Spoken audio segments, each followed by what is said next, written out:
Hello everyone, good morning, नमस्कार। 24 जनवरी 2023 और the Hindu news analysis में आपका स्वागत है। आज की जितनी भी इम्पोर्टेंट और एग्जाम ओरिएंटेड न्यूज होगी वो इस वीडियो के थ्रू डिस्कस करेंगे। सबसे पहले दो इम्पोर्टेंट पॉइंट, ये जो वीडियो हमारा लेट हो रहा है इसको हम जल्द रीशेड्यूल करेंगे 6 साढ़े 6 के बीच में। और सेकंड जो एडिटोरियल वाला टॉपिक है कि क्या एडिटोरियल को डिस्कस करना चाहिए नहीं करना चाहिए, उसके बारे में भी जल्द ही हम लोग जो है वो डिसीजन लेंगे या उसके बारे में डिस्कस करेंगे।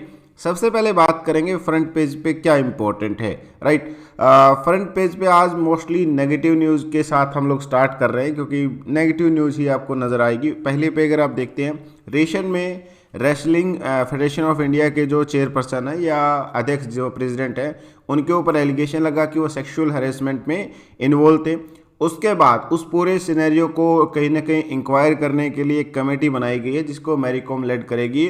और रेसलिंग फेडरेशन ऑफ इंडिया के जो काम होता है, फिलहाल ये कमेटी उसको करेगी जब तक पूरी रिपोर्ट सबमिट ना कर दी जाए। 1 महीने का उसमें समय दिया गया। ये एक बेसिक सी इसमें ब्रीफ इन्फॉर्मेशन है। कब क्या शुरू हुआ, डे टू डे, 18 जनवरी, 19 जनवरी, 20 जनवरी क्या हुआ, ये सारी चीज़ें हमारे लिए इम्पोर्टेंट नहीं है। राइट, इसके बाद सेकेंड जो इम्पोर्टेंट है वो है एक वायरस काफ़ी ज़्यादा न्यूज़ में रहता है क्योंकि पिछले 2-3 साल में हम लोग कंटिन्यू कई तरह के वायरस के बारे में पढ़ रहे हैं। इसी में से एक है नोरो वायरस करके। नोरो वायरस बेसिकली क्या है, कैसे इन्फेक्ट करता है, इसके बारे में थोड़ा पढ़ते हैं। लेकिन पहले स्टोरी समझ लेते हैं कि ये कहाँ पर न्यूज़ में रहा है।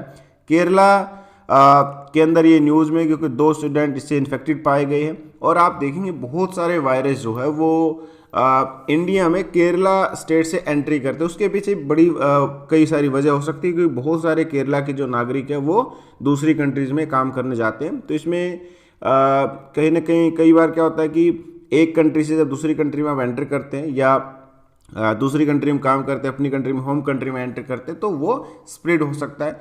नोरा वायरस के बारे में थोड़ा पढ़ते हैं कि ये है क्या। Basically Nora virus basically 2 main चीज़ों की वजह से कहीं ना कहीं कंटेमिनेटेड होता है। एक तो जो फूड होते हैं उसकी वजह से, और दूसरा एक पर्सन से दूसरे पर्सन के कांटेक्ट में। जैसे मैं यहाँ पर ब्रीफ में थोड़ा बताऊं कि क्या है बेसिकली नोरा वायरस। एक कंटेजियस वायरस है, एक सीरियस इश्यूज है जिसमें 2 इंपॉर्टेंट प्रॉब्लम होती है। एक तो वोमिट लगातार होगी, डायरिया होने की पॉसिबिलिटी है, और कोई भी इससे इन्फेक्ट हो सकता है, बीमार पड़ सकता है। इसके बारे में बताया गया कि डायरेक्ट कांटेक्ट होगा उस इन्फेक्टेड पर्सन से तब भी आप इससे प्रभावित हो सकते हैं। अगर आप कंटेमिनेटेड फूड या ऐसा खाना, ऐसा पानी अगर पीते हैं जो जिसके अंदर पॉसिबिलिटी कंटेमिनेटेड है, उसमें भी आप इन्फेक्ट हो सकते हैं। जो सरफेस को टच करने की वजह से भी हो सकते हैं। इसके अलावा अगर हम अपने हाथ को प्रॉपरली वॉश नहीं करते और उसके बाद कुछ खाते हैं तो उसके भी प्रॉब्लम जो वो हो सकती है। अगेन बताया गया डायरिया, वोमिटिंग, स्टमक पेन, इस तरह की चीज़ें आपको देखने को मिलेगी। ये चीज़ें करनी चाहिए, हाथ धोने चाहिए भाई प्रॉपरली। अगर आप फल या सब्जियां खा रहे हैं तो उनको प्रॉपरली वॉश करिए और उसके बाद ये चीज़ें। आउटब्रेक कॉमन है, बहुत इजीली स्प्रेड कर सकता है, एक इन्फेक्टेड से दूसरे में जा सकता है, या फिर कंटेमिनेटेड फूड और सरफेस के थ्रू भी देखने को मिल सकता है। ये कभी भी आउटब्रेक हो सकता है, लेकिन इंटरेस्टिंग उन्होंने बताया कि वैसे तो ये कभी भी हो सकता है, लेकिन नवंबर से अप्रैल का जो महीना होता है ये इसके लिए बहुत विशेष मायने रखता है या इसके लिए बहुत ज़्यादा इम्पोर्टेंट है। राइट, इसके बाद इसको फिर से हम थोड़ा रिड्यूस कर लेते हैं साइज़ को, ताकि वापस हम लोग इसके प्रॉपर ओरिजिनल शेप के अंदर जाएं जो एग्ज़ाम परस्पेक्टिव से इम्पोर्टेंट है। ठीक है, इसके बाद मैं एक न्यूज़ पढ़ रहा था यहाँ पर असम के बारे में। असम गवर्नमेंट ने डिसीजन लिया कि अगर कोई व्यक्ति 14 ईयर की एज से कम की लड़की से शादी करता है तो उसको पोक्सो एक्ट के अंदर जो है वो उसके अगेंस्ट केस दर्ज किया जाएगा। बेसिकली डिफरेंस क्या है और असम गवर्नमेंट ने ऐसा डिसीजन लिया कि उसकी थोड़ी सी स्टोरी समझ लेते हैं, ये हमारे लिए थोड़ा इंपॉर्टेंट है। देखो यहाँ पर ये बताया गया, रेशन में नेशनल फैमिली हेल्थ सर्वे के अकॉर्डिंग ये बताया गया कि असम के अंदर लगभग 31.8% गर्ल जो है वो प्रोबेटेड एज से पहले उनकी शादी कर दी जाती है। प्रोबेटेड एज क्या है? 18 साल लड़कियों के लिए, 21 साल लड़कों के लिए। अभी डिबेट काफ़ी इस पे भी रही थी कि दोनों के लिए इक्वल एज कर दी जाए, खैर वो एक अलग इशू है। इनके अलावा बताया गया कि ये न केवल शादी, इसके बाद 11.7% ऐसी लड़कियां हैं जो अडल्टहुड या 18 साल से कम एक तरीके से मदर भी बन जाती। इसके अलावा ये नेशनल एवरेज से काफ़ी ज़्यादा है। जैसे नेशनल एवरेज 23.3 है, और जहाँ तक मदरहुड की बात है वो 6.8%। तो इन दोनों में आपको डिफरेंस देखने को मिलेगा। अब होता क्या, जब आप जो प्रॉपरली एज है उसको अटेंड करने से पहले शादी होती है या एक लड़की मदर बनती है, तो उससे क्या इम्पैक्ट पड़ते हैं? इससे इम्पैक्ट पड़ते हैं एक तो मैटरनल और इन्फेंट मोर्टेलिटी रेट, यानी एक मातृत्व और जो शिशु मृत्यु दर है वो कहीं ना कहीं इसमें इंक्रीज हो जाती है। और इसी चीज़ को लेकर ये डिसीजन लिया गया। असम के अंदर एक डिस्ट्रिक्ट है धुबरी, वहाँ पर तो ये और भी ज़्यादा हाई परसेंटेज है, 50% के आसपास है, जो कि एक बहुत बड़ा नंबर है, राइट। इसके अलावा यहाँ पर ये बताया गया कि अगर ये यहाँ पर इस तरह की या इस तरीके से शादी की जाती है तो ये पोक्सो एक्ट 2012 के अंदर जो लाइफ पनिशमेंट तक हो सकती है, उसके थ्रू आपको केस दर्ज किया जाएगा। अगर 14 से 18 एज ग्रुप में है तो वो prohibition of child marriage act of 2006 के थ्रू जो है वो केस उसके दौरान दर्ज किया जाएगा, जिसमें 2 साल तक की सज़ा का मिनिमम प्रोविजन आपको देखने को मिलेगा। खैर, चाइल्ड मैरिज एक सीरियस इशू रहा है हमारे एंशियंट टाइम से ही, और अभी भी एक बड़ी प्रॉब्लम है। भले ही कानून बनाए गए, लेकिन चाइल्ड मैरिज आज भी आपको देश के अलग अलग राज्यों में देखने को मिलती है। इसमें केवल असम एग्जाम्पल नहीं है, देश के एडवांस स्टेट में भी इस तरह की चीज़ें देखने को मिलती है। अब आप लोगों के लिए क्वेश्चन है, क्योंकि फर्स्ट पेज ऑलमोस्ट कवर हो चुका है, तो सवाल तो डेफिनेटली बनता है। और सवाल की कैटेगरी में अगर हम बात करें, आपने कोविड-19 के बारे में बहुत सारी चीज़ सुनी होगी, और कोविड-19 को लेकर एक वर्ड बार बार यूज़ होता था पेंडेमिक करके। आप लोगों को नीचे कमेंट करना है कि 3 इंपॉर्टेंट वर्ड है, पेंडेमिक है, एपिडेमिक है और एंडेमिक है, राइट। रिपीट कर रहा हूँ, पेंडेमिक, एपिडेमिक और एंडेमिक। इन तीनों के बीच में अगर आपको बेसिक डिफरेंस क्रिएट करना हो या आपको बताना हो कि ये मेजर डिफरेंस है, वो आप नीचे कमेंट करिए। इसके बाद आगे बढ़ेंगे और हम लोग जाएंगे डायरेक्टली टेक्स्ट एंड कॉन्टेक्स्ट वाले पेज पर। वहाँ पर हम कुछ इंपॉर्टेंट जो एक पॉइंट है उसको कवर करेंगे। जहाँ तक एडिटोरियल की बात है, मैं रिपीट कर रहा हूँ, एडिटोरियल पार्ट पर हम लोग जल्द इस पर डिसीजन लेंगे या इसके बारे में डिस्कस करेंगे कि एडिटोरियल डिस्कस करना है नहीं करना है, क्योंकि ये कुछ दिनों के बाद पता चलेगा। अभी एग्जैक्टली कहना या इसको स्टार्ट करना फिर बंद करना वो थोड़ा पॉसिबल नहीं होगा, राइट।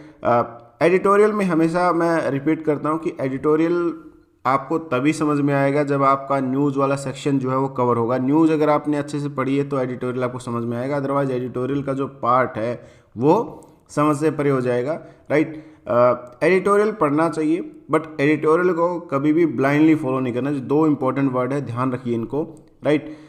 इसके बाद हम लोग जाएंगे जो टेक्स्ट एंड कॉन्टेक्स्ट का पेज है, ये बहुत इंपॉर्टेंट पेज है, पेज नंबर 8 पर, राइट। देखो पेज नंबर 8 पर जो इम्पोर्टेंट सबसे पहले छोटी छोटी न्यूज़ दी गई है नंबर्स के बेसिस पर, इसको थोड़ा पढ़ लेते हैं, क्योंकि इसमें भी कई सारी इंपॉर्टेंट चीज़ें आती हैं जो हमारे एग्जाम के परस्पेक्टिव से इम्पोर्टेंट है।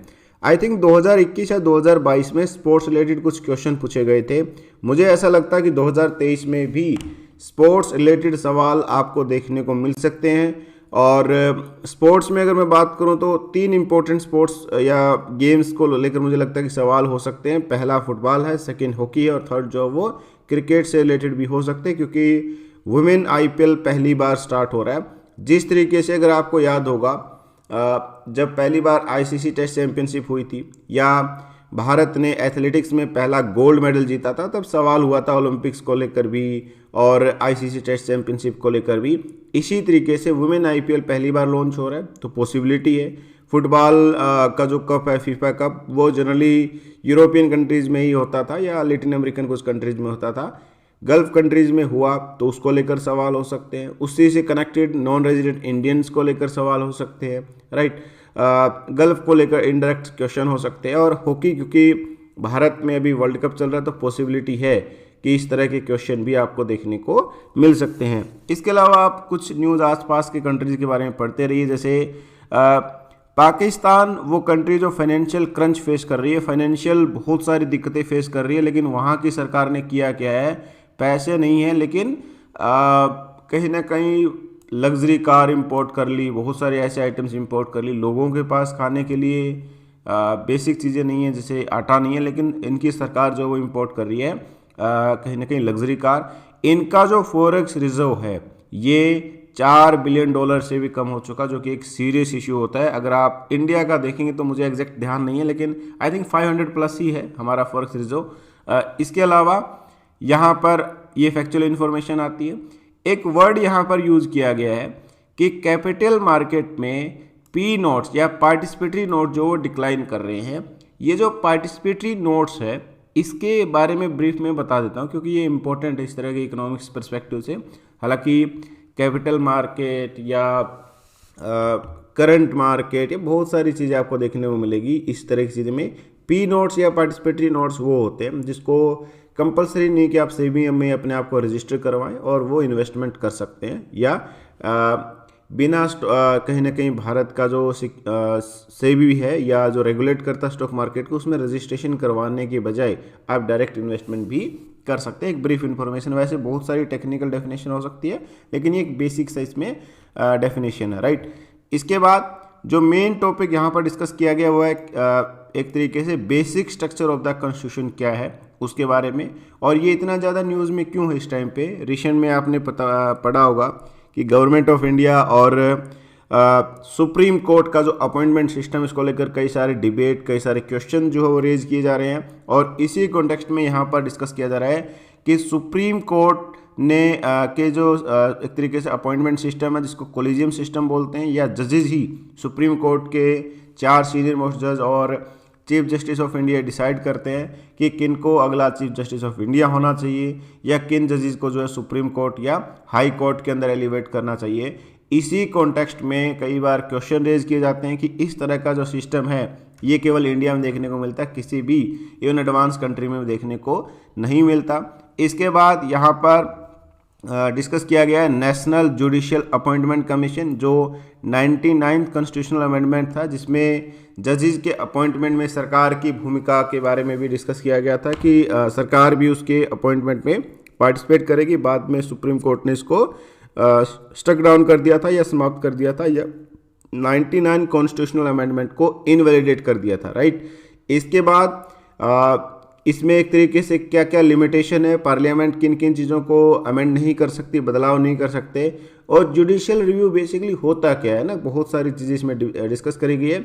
लेकिन मैं फ़िलहाल इसमें ब्रीफ में डिस्कस कर रहा हूँ, या इसका जो जिस्ट की जो समरी टाइप है केवल उस पर डिस्कस कर रहा हूँ, क्योंकि बहुत लंबा चौड़ा है। आपको बेसिक चीज़ें बताई गई है। 1973 का हिस्टोरिकल जजमेंट केशवानंद भारती बनाम स्टेट ऑफ केरला, वहाँ पर डिस्कस किया गया था कि बेसिक स्ट्रक्चर को जो है पार्लियामेंट चेंज नहीं कर सकती अमेंडमेंट के थ्रू। बेसिक स्ट्रक्चर क्या है इसके बारे में सुप्रीम कोर्ट ने बहुत ज़्यादा डिफाइन नहीं किया, लेकिन कुछ जो जजमेंट्स के थ्रू जो बताया गया वो बहुत सारी ऐसी चीज़ें जो बेसिक स्ट्रक्चर के अंदर आती है। अगर आपने एम लक्ष्मीकांत वाली जो बुक है इंडियन पॉलिटी की वो पढ़ी होगी तो उसमें बहुत सारी चीज़ें डिस्कस करी गई है, राइट। तो सबसे पहले पढ़ते हैं कि केशवानंद भारती जो केस था 1973 का, उसमें बताया गया था पार्लियामेंट जो है वो अमेंडमेंट कर सकती है संविधान को, बट बेसिक स्ट्रक्चर को अल्टर या बदलाव उसके अंदर नहीं कर सकते। और कई सारी चीज़ें इसके अंदर इनडायरेक्ट वे में डिस्कस करी गई है ना। इसके बाद ये बताया गया कि एक अमेंडमेंट आया कॉन्स्टिट्यूशन में, 25th कॉन्स्टिट्यूशनल अमेंडमेंट, जिसमें आर्टिकल 31C इंट्रोड्यूस किया गया था। इसमें बताया गया था कि आर्टिकल जो 39B और C है, जो प्रिंसिपल ऑफ स्टेट पॉलिसी या directive principle of state policy, राज्य नीति निर्देशक तत्व है, इनको अगर आप देखेंगे इनको लागू किया जा सकता है अगर आप कंपेयर करेंगे फंडामेंटल राइट में। या इसका मेन मोटो बेसिकली ये था कि फंडामेंटल राइट से ज़्यादा सुपीरियर आपको directive principle of state policy जो वो नज़र आएंगे। इसमें 2 प्रोविजन जोड़े गए थे। सेकंड जो था वो था कि जुडिशियल रिव्यू नहीं कर पाएगी सुप्रीम कोर्ट। हालांकि ये जो सेकंड क्लोज है जुडिशियल रिव्यू वाला, ये हटा दिया गया था कि भाई जुडिशियल रिव्यू तो हम करेंगे। आर्टिकल 13 इनडायरेक्ट वे में एक जुडिशियल रिव्यू की पावर देता सुप्रीम कोर्ट को कि कोई भी कानून अगर सरकार बनाती है तो उसको चैलेंज किया जा सकता है। अगर सुप्रीम कोर्ट को लगेगा ये बेसिक स्ट्रक्चर का वॉयलेशन करता है तो उस कॉन्टेक्स्ट में कहीं ना कहीं इसको रिव्यू किया जा सकता है। जैसे मैं रिसेंट आपको एक केस बताता हूँ, इकोनॉमिकली वीकर सेक्शन को जो 10% रिजर्वेशन दिया गया था, उसमें इस बात को लेकर भी चैलेंज किया गया था कि क्या ये बेसिक स्ट्रक्चर का वॉयलेशन करते हैं। हालांकि सुप्रीम कोर्ट ने उसको डिनाई कर दिया कि नहीं, ये बेसिक स्ट्रक्चर का वॉयलेशन जो वो नहीं करता है। इसके अलावा बताया जाता है कि बेसिक स्ट्रक्चर बेसिकली एक लिविंग स्पिरिट है, राइट। एक तरीके से कॉन्स्टिट्यूशन की साउल की तरह इंडिकेट किया जाता है कि संविधान में जुडिशियल पावर के थ्रू अगर रिव्यू चीज़ों को हम करेंगे कि एक कानून सरकार बनाती है उसके ऊपर एक नज़र होनी चाहिए, उसको प्रॉपरली एनालिसिस करने की पावर जो वो होनी चाहिए, उसी के बेसिस पर ये चीज़ें पॉसिबल है। तो ये ओवरऑल बहुत लंबा चौड़ा ये इन्होंने लिखा है, बहुत इम्पोर्टेंट है। और इस तरह के जो आर्टिकल है जब भी आपको टाइम लगे डेफिनेटली पढ़िए, क्योंकि ये बहुत ज़्यादा इंपॉर्टेंट आपको देखने को मिलेंगे, राइट। इसके बाद आप लोगों के लिए सेकंड क्वेश्चन है, और मैंने कई बार इसके बारे में शायद डिस्कस किया होगा कि इकोनॉमिक्स, टेक्नोलॉजी, एनवायरनमेंट ये one of the favourite topic रहे हैं यूपीएससी प्री के, और इसमें भर भर के सवाल पूछे गए। 30 से 40 सवाल केवल इकोनॉमी, एनवायरनमेंट और टेक्नोलॉजीज पूछे जाते हैं। आप लोगों के लिए क्वेश्चन है, अभी हमने पाकिस्तान के कॉन्टेक्स्ट में फाइनेंशियल क्रंच के बारे में जब डिस्कस कर रहे थे तो एक वर्ड यूज़ किया गया है foreign exchange reserve, right, forex reserve भी जिसको बोलते हैं। फॉरेक्स रिजर्व में बेसिकली कौन कौन से कंपोनेंट होते हैं, मैंने कई बार सवाल पूछा है और हो सकता है कुछ लोग इसमें बोर भी हो गए होंगे, लेकिन ये बहुत इंपॉर्टेंट सवाल है। इसको लेकर सवाल डायरेक्ट और इनडायरेक्ट पूछा जा सकता है। जैसे आईएमएफ को लेकर पिछले साल भी सवाल हुआ था और वो श्रीलंका के कॉन्टेक्स्ट में हुआ था। यहाँ पर भी आपको सवाल देखने को मिल सकता है कि फॉरेन एक्सचेंज रिजर्व में कौन कौन से कंपोनेंट को आप इंक्लूड करते हैं, ये आपके लिए एक सवाल है, राइट। आगे बढ़ते हैं, पेज नंबर 10 पे कुछ इंपॉर्टेंट चीज़ें अगर होगी तो देखेंगे, अदरवाइज उसके भी हम लोग जो है वो आगे इसमें क्रॉस करेंगे। फॉर एग्जांपल बिहार में कंटिन्यू एक चीज़ बहुत ज़्यादा न्यूज़ में रहती है, हुज ट्रेजेडी। हुज ट्रेजेडी क्या होता है? नकली शराब पीने से कहीं ना कहीं डेथ होना, जहाँ जहाँ भी एक तरीके से कहीं ना कहीं शराब पे प्रतिबंध लगाया गया है, तो उसके बाद क्या होता है, फर्जी तरीके से नकली शराब बनानी शुरू होती है। और बहुत सारे ऐसे, क्योंकि इसके अंदर केमिकल कंटेन करते हैं जिसकी वजह से जो है वो पीने की वजह से डेथ होती है। और उसी में से यहाँ पर आप देखेंगे पहले भी इस तरह की न्यूज़ आई थी और अगेन अभी यहाँ पर भी देखने को मिलती है। कुछ लोगों की डेथ हुई है, कुछ लोगों की इसमें अभी भी एक तरीके सीरियस कंडीशन के अंदर वो देखने को मिलेगी। आगे बढ़ते हैं और जो नेक्स्ट पेज है उस पर भी आपको मोस्टली न्यूज़ जो पॉलिटिकल न्यूज़ नज़र आएगी। देश के कुछ राज्यों में, खासकर नॉर्थ ईस्टर्न स्टेट में इलेक्शन अनाउंस हुए हैं। आई थिंक मार्च में इलेक्शन है या फरवरी में इलेक्शन, जो भी है वहाँ पर उसको लेकर डिस्कस किए गए हैं, राइट। इसके बाद यहाँ पर पेज नंबर 12 पे अगर हम बात करते हैं तो दो इम्पोर्टेंट न्यूज़ आपको देखने को मिलेगी। पहला, इंडियन आईटी प्रोफेशनल जो यूनाइटेड स्टेट के अंदर काम करने के लिए जाते हैं उनके सामने कई सारी प्रॉब्लम्स है। प्रॉब्लम्स क्या है? पहली बात, उनको ले ऑफ किया जा रहा है। ले ऑफ का मतलब है कि भाई हम आपको कहीं ना कहीं कंपनी से फिलहाल के लिए नहीं रखना चाहते आपको, राइट। आगे क्या होगा उसके बारे में हम बताएंगे भी नहीं। तो इसमें दो तरह के वीज़ा प्रोविजंस होते हैं जो आपको कई बार न्यूज़ में देखने को मिले होंगे। बड़ी बड़ी जो कंपनियां हैं, गूगल जिसको बिग टेक भी बोल सकते हैं, गूगल, माइक्रोसॉफ्ट, फेसबुक, अमेजन जैसी कंपनी, इन्होंने बड़ी संख्या में लोगों को ले ऑफ कर दिया है। और कहीं ना कहीं इसमें 30 to 40% IT वर्कर्स को सेक कर दिया, हटा दिया है। इसमें बड़ी संख्या में इंडियंस है, क्योंकि इंडियन और चाइनीज़ ही वहाँ पर बड़ी संख्या में काम करते हैं। दो तरह के वीज़ा प्रोविज़न जो न्यूज़ में रहते हैं, एक है H1B वीज़ा और सेकेंड है L1 visas, right. H1B visa जो है वो immigrant visa, non immigrant visas होते हैं जो यूनाइटेड स्टेट की कंपनीज को अलाउ करते हैं कि फॉरेन वर्कर जो स्पेशल ऑक्यूपेशन रखते हैं, जिसको थियोरेटिकल और टेक्निकल एक्सपर्टाइज की ज़रूरत है, उनको ये प्रोवाइड किया जाता है। और दूसरा जो होता है L1A और L1B वीज़ा, ये अवेलेबल होते हैं टेम्प्रेरी इंट्रा कंपनी ट्रांसफर्स को लेकर, मैनेजरियल पोजीशंस को लेकर, या कोई स्पेशल उसके स्पेशलाइज नॉलेज उसको रिक्वायर्ड हो, उस तरह के केस में ये प्रोवाइड किया जाता है। दोनों में ही लेड ऑफ एक बड़ी प्रॉब्लम है। और मैंने थोड़े दिन पहले इसके बारे में डिस्कस किया था कि यूक्रेन और रशिया का जो वॉर है उसका बहुत बड़ा इम्पैक्ट जो पूरी दुनिया पर पड़ रहा है, और उसी में से जो डेवलप्ड कंट्री है उन पर बहुत ज़्यादा असर पड़ रहा है, क्योंकि इकोनॉमिक डिमांड जो वो कहीं ना कहीं कम हो रही है। अमेरिका इनडायरेक्ट वे में रिसेशन जैसी हालत फेस कर रहा है, और जब भी रिसेशन होता है, मंदी आती है, तो क्या किया जाता है? सबसे पहले कर्मचारियों की छटनी की जाती है। और वही चीज़ें यहाँ पर भी देखने को मिलती है कि बड़ी संख्या में लोगों को हटाया जा रहा है, निकाला जा रहा है। इसके बाद INS वगीर के बारे में डिस्कस किया गया है। INS वगीर जो है 5th स्कॉर्पियन सबमरीन जो है उसको कमीशन कर दिया गया है। ये 6 कहीं ना कहीं होंगी इस तरह की, इंडियन नेवल शिप के अंदर इंक्लूड किया जाएगा। थोड़ा पढ़ते हैं क्या इम्पोर्टेंट है। और जो अगली होगी उसका नाम होगा INS बक्सीर, और उम्मीद है कि कहीं ना कहीं ये 2023 एंड में या 2024 तक इसको भी कमीशन कर दिया जाएगा। ये फोटोग्राफ आप देखेंगे INS बगीर के बारे में, और इसको लॉन्च बेसिकली कमीशन कर दिया गया। वैसे तो ट्रायल पहले होते हैं लेकिन उसके बाद इसको प्रॉपरली कमीशन किया जाता है। तो ये क्या है बेसिकली, यहाँ पर ये बताया गया कि ये French origin scorpion class submarine है जो बिल्ड की गई है अंडर टेक्नोलॉजी ट्रांसफ़र के थ्रू, और जो लास्ट होगी वो होगी बक्सीर, वो 2024 तक डिलीवर कर दी जाएगी या कमीशन कर दी जाएगी। इसके साथ हमारे पास अब कितनी सबमरीन्स या कितनी कन्वेंशनल या न्यूक्लियर सबमरीन है। सबसे पहले ये डेटा दिया गया है कि हमारे पास जर्मन या हमारी जो खुद की INS अरिहंत है जो न्यूक्लियर बैलिस्टिक मिसाइल सबमरीन है, ये हमने एक तरीके से डेवलप करी है। आने वाले टाइम में हमारा टारगेट क्या होने वाला है नेवल एक तरीके से एक्सपर्टाइज को लेकर, कि हम लोग इस पूरे सिनेरियो में आत्मनिर्भर फोर्स के रूप में कंसिडर करेंगे। 2047 तक इंडियन नेवी जो है खुद की जितने भी इक्विपमेंट्स चाहिए, जितने भी हमें एक तरीके से वेपन चाहिए या सबमरीन्स हो या एयरक्राफ्ट हो, वो हम लोग खुद डेवलप करें, खुद उसको मैन्युफैक्चर करें, या उनका निर्माण भारत के अंदर ही हो, भारत की टेक्नोलॉजी के थ्रू उसको लेकर कंटिन्यू किया जाएगा। खास बात ये रही कि केवल 24 महीने के स्पैन के अंदर ये इंक्लूड करी गई है, इसमें ट्रायल भी है और बहुत सारी टेस्टिंग भी होती है, वो सारी चीज़ें भी इसमें इंक्लूड करी गई है, राइट।